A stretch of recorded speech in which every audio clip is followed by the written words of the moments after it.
All right, have a nice day, guys. So, question set 41, create a relational algebra query, rename operation related.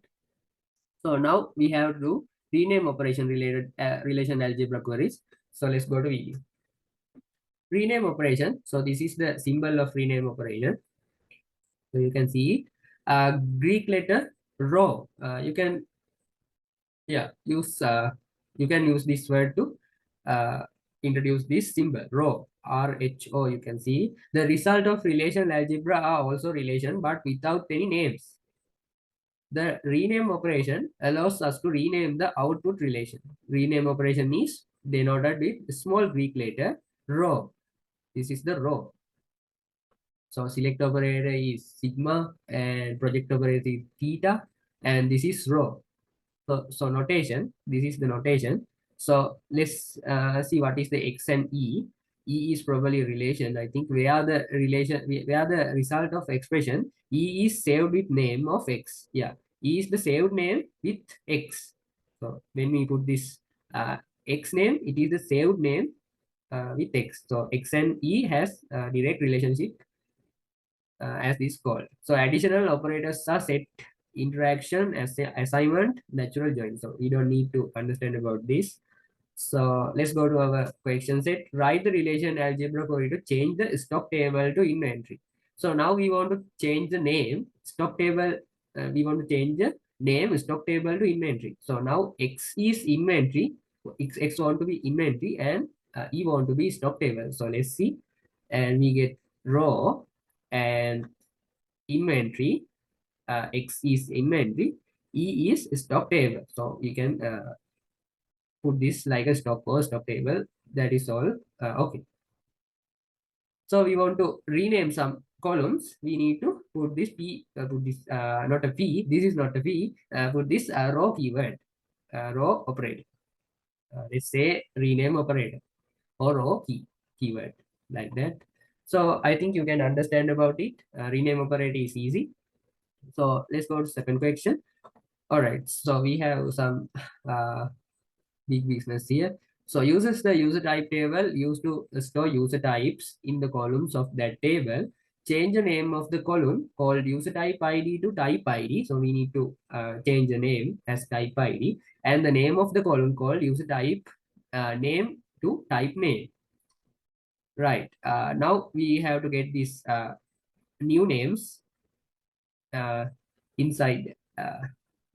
Now we need to get these new names like X and E is saved name with X. Yeah.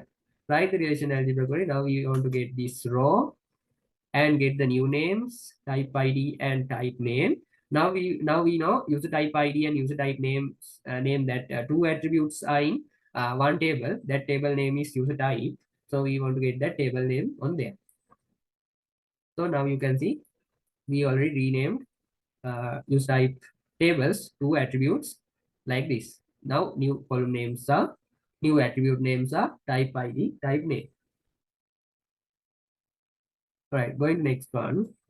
The brand table is used to store product brands. Yeah, our need to change the name.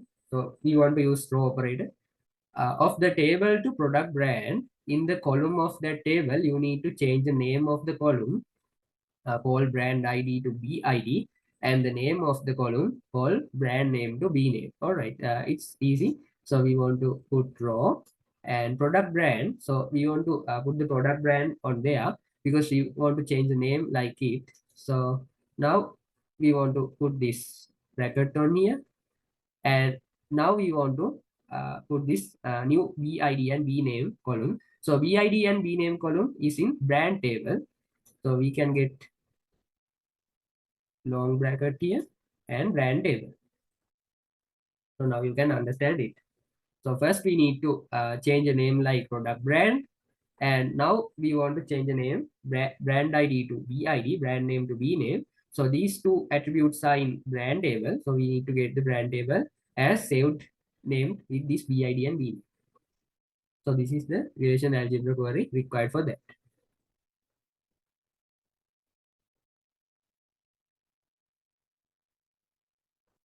All right, guys. Going to next one. Yeah. I will explain you this question.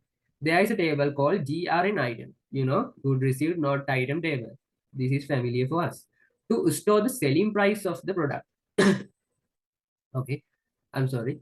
To store the selling price of the product. So we have GRN item to store the selling prices. The price at which product was purchased and the quantity of the product.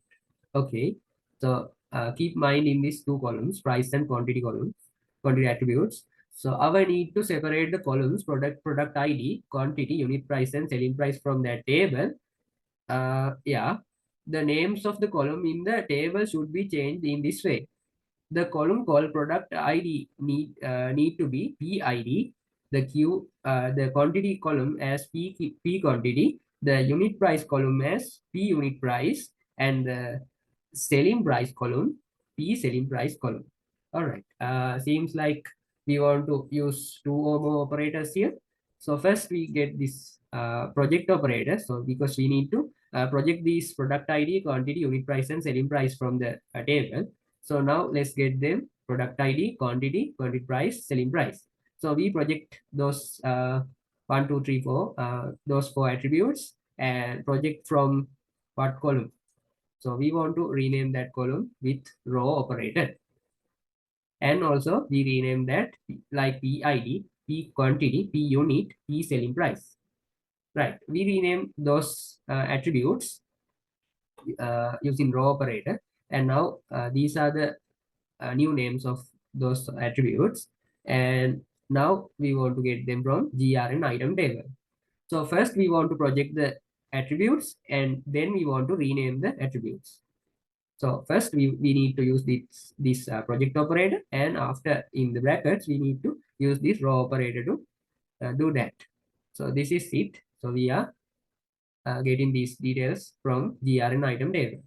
So this is the query. You can understand it, and if you didn't understand it, you can get some screenshot and follow this question again and again. All right. So that's all. So we have some Cartesian operation related relational algebra query to understand. So that will be in my next video. So I will catch you guys in my next video. Peace.